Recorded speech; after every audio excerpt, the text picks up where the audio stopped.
नमस्कार, आप देख रहे हैं आर हिंदुस्तान न्यूज। आनंद सक्सेना के साथ झालावाड़ से खास खबर। झालावाड़ जिले के डग कस्बे में देश की प्रसिद्ध पार्श्व गायिका आशा भोसले के निधन पर संगीत प्रेमियों के दिलों में शोक की लहर छा गई है। उनके सम्मान में मां शारदे सांस्कृतिक मंच द्वारा डगेश्वरी माता मंदिर परिसर में श्रद्धांजलि सभा का आयोजन किया गया। कार्यक्रम में मां शारदे सांस्कृतिक मंच के सदस्यों ने उपस्थित होकर उनकी तस्वीर पर उन्हें श्रद्धा सुमन अर्पित किए। मंच अध्यक्ष किशोर सोनी ने अपने संबोधन में आशा भोसले जी के जीवन और संगीत जगत में उनके अतुलनीय योगदान पर विस्तार से प्रकाश डालते हुए कहा कि उनकी आवाज में अद्भुत मिठास, लचीलापन और भावनात्मक गहराई थी, जिसने हर वर्ग के श्रोताओं को प्रभावित किया।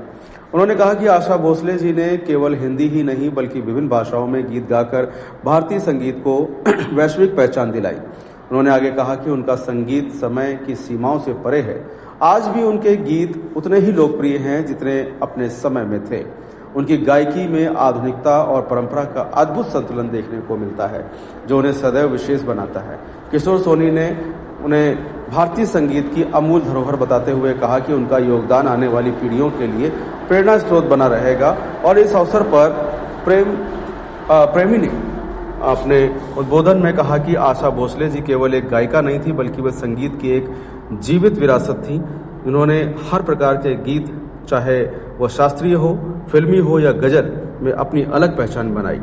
उनकी आवाज में जो भावनाएं थीं वो सीधे श्रोताओं के दिलों तक पहुंचती थीं। उन्होंने ये भी कहा कि आने वाली पीढ़ियां उनके गीतों से प्रेरणा लेती रहेंगी। वहीं पुनीत अग्नोत्री ने अपने विचार व्यक्त करते हुए कहा कि आशा भोसले जी का संगीत जीवन, संघर्ष, समर्पण और निरंतर साधना का अद्भुत उदाहरण है।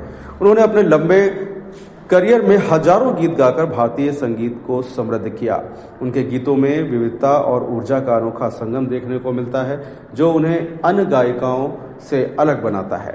उन्होंने कहा कि उनका जाना संगीत जगत के लिए एक अपूर्णीय क्षति है। कार्यक्रम में अरुण अग्रवाल, मान सिंह सोनगरा, योगेश जाजू, मुकेश सोनी, मनीष अग्रवाल, विष्णु सोनी, जितेंद्र पवार, मनोज जैन, प्रकाश टेलर, संजय कलोसिया सहित कई लोग उपस्थित रहे।